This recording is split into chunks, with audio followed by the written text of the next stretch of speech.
Hi folks, Mr. Long here. Now we're going to solve quadratic trigonometric equations, but we're going to use identities.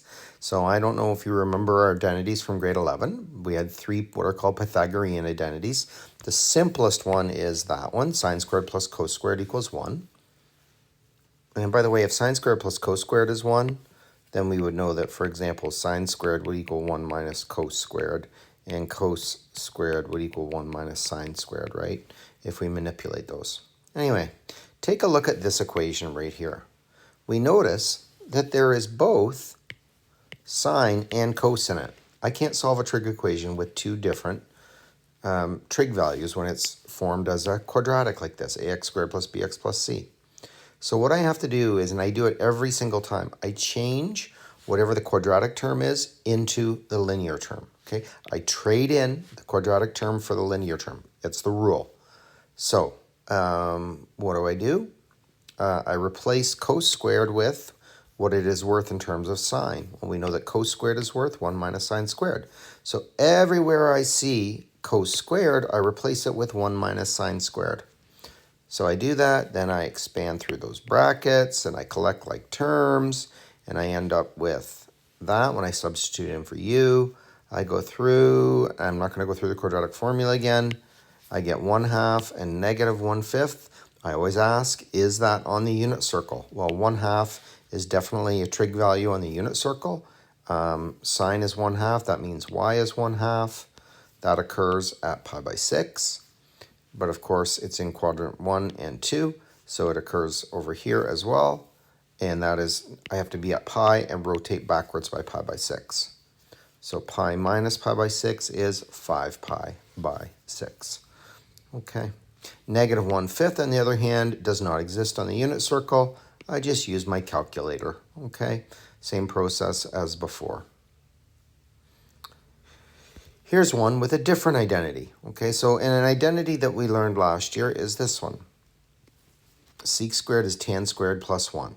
Okay, that's an identity, and that identity will be used many times. So sec squared is tan squared plus 1. So I look here, and I've got sec squared, and I've got tan x. I always replace the quadratic term with the linear term.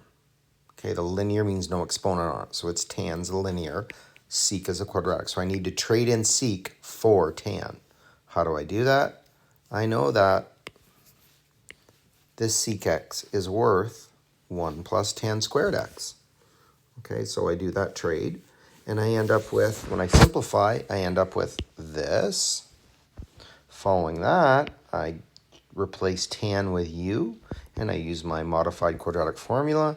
This one doesn't work out quite as nicely because it's not a perfect square underneath the root sign, but I end up with two answers, negative 0.7 and negative 4.3. Now, those are u values, but really what do they represent? Tan values. How do I solve for tan? I solve for tan.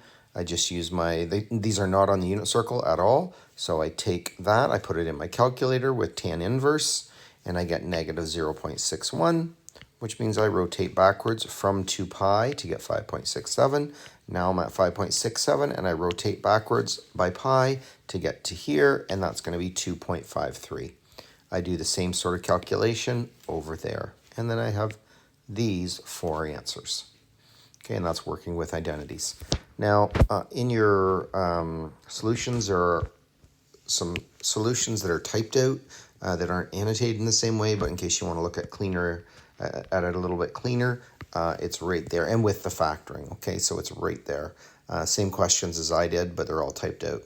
Then when you go to your homework, I just have a quick overview of how to solve if you have a sec equation and a cotangent equation, remembering that sec is 1 over cos.